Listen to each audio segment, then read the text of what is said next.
Good morning. I'd like to take you through the Q2 earnings of FY18 for Biocon consolidated group numbers. I'd like to start by saying that we have had a very challenging quarter this time around, and let me explain why. One of the major challenges that we faced this quarter is plant shutdown or plant manufacturing disruptions, largely on account of plant modifications that have been undertaken to meet certain regulatory requirements. We've also been challenged with pricing pressure for our APIs business on account of the US market, and many of our API customers have actually faced pricing pressure, which has certainly impacted our revenues this quarter. We've seen much lower licensing income compared to last fiscal, which also has impacted our numbers. We've also seen a delay in certain regulatory approvals and tender delays in certain emerging markets, which have also basically muted our earnings this quarter. And of course, this all has been compounded by the fact that the Malaysia carrying costs, of course, has impacted our P&L, which is something that is inherent to our business as we move forward. So all in all, I would say that we have seen a very muted set of numbers this quarter, and of course, even if you take it as at a half-yearly level, we have been impacted because of Q2 numbers. Based on these, if you look at the financial numbers that that I would like to comment on. Our total consolidated revenues has seen a modest growth of 3% from 993 crores last fiscal to 1019 crores this fiscal.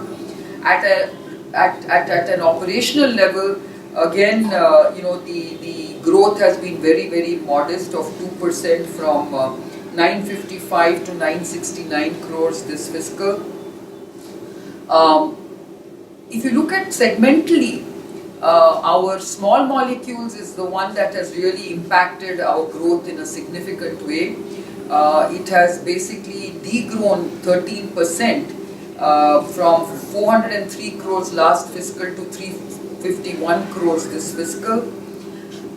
Our biologics business has remained flat at 156 crores, and as I explained earlier, this is largely attributable to the plant shutdown that we have taken in order to comply with certain regulatory requirements.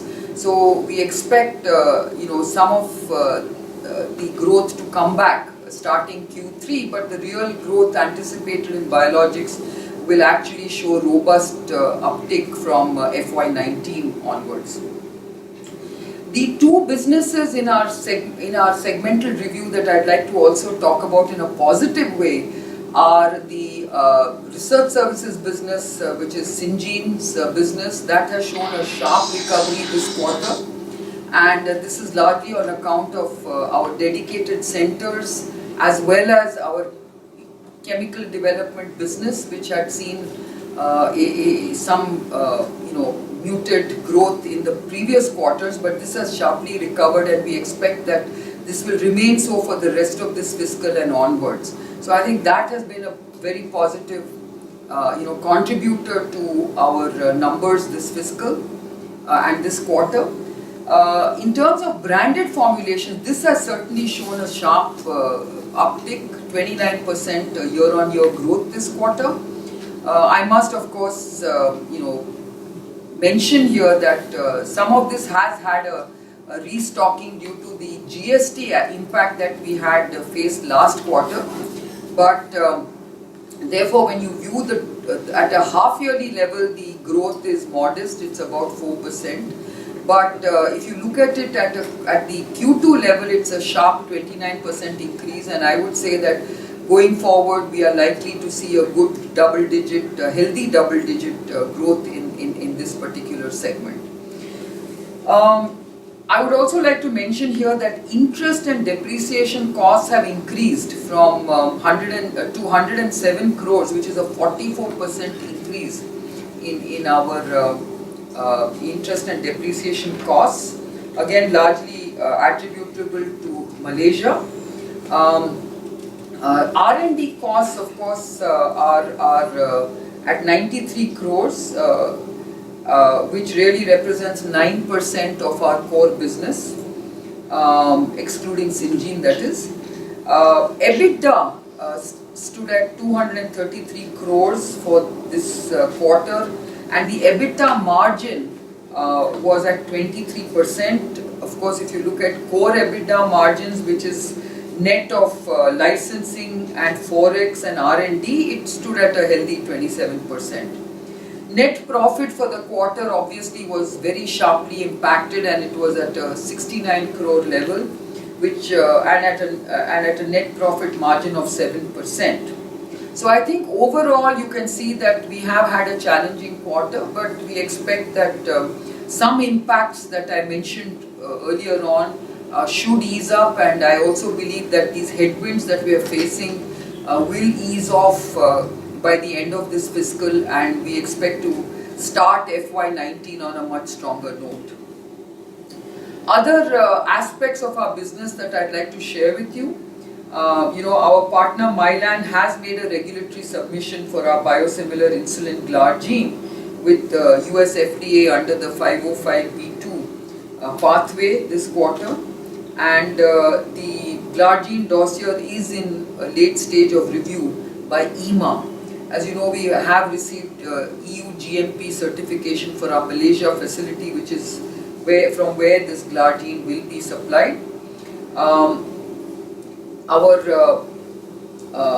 Bangalore site has received GMP certification for insulin glargine, both for the drug substance and drug product from the Malaysian regulatory authorities as well as the South Korean regulatory authorities. In terms of other news updates, our insulin Tregopil, or the oral insulin program, has basically received a grant commitment from JDRF, or the Juvenile Diabetes Research Foundation, for a type 1 diabetes trial, which we will undertake next fiscal.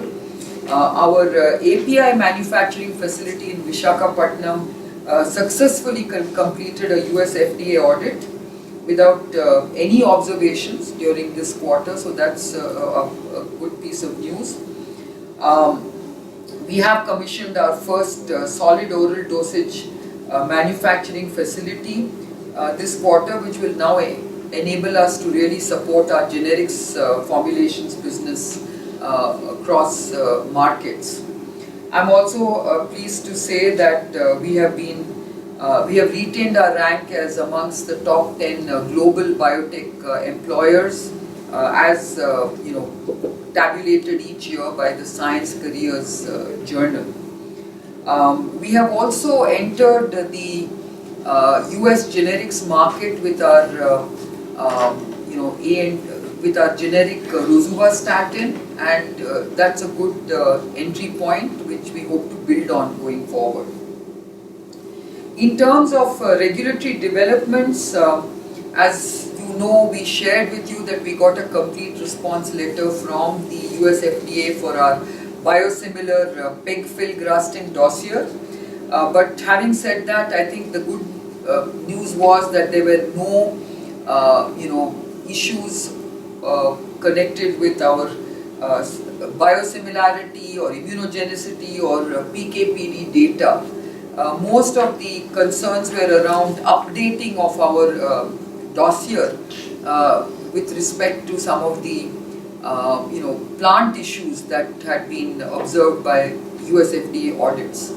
But apart from that, there were no other concerns expressed, which I believe we can respond to in the near future, and we don't believe that this will impact our commercialization plans.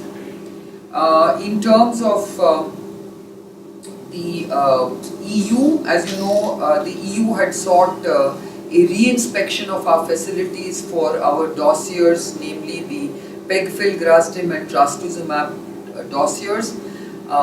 We have basically carried out those plant modifications that they had sought. We have basically undertaken a lot of the requalification, and we are now in a position to resubmit these files and seek approval thereafter. Of course, that will take time, but we are now ready for that re-inspection, which is up to the EU in terms of when they want to re-inspect. But basically, we have basically, we believe that we have basically attended to these concerns of EU, and we will work with them to seek early re-inspection, and then hopefully we will get approval thereafter. So therefore, I would say, as an overall outlook, I would say that the growth of the biologic segment in the second half is expected to recover to a certain extent, but it also depends on a number of other factors, such as certain delayed regulatory approvals in certain emerging markets, certain tenders that have also been delayed in many of these emerging markets. So we hope that all this will basically be positively inclined in terms of our opportunities, and hopefully that will show some recovery in the second half. I would say that the branded formulations business continues to believe that it will have a sustainable growth trajectory. Syngene remains very, very confident that the second half will show a good uptick in terms of its growth trajectory. So whilst we have faced very strong winds in the first half of this fiscal, we hope that these headwinds will start easing towards the end of this fiscal. And as I mentioned earlier, we expect to start FY19 on a strong note.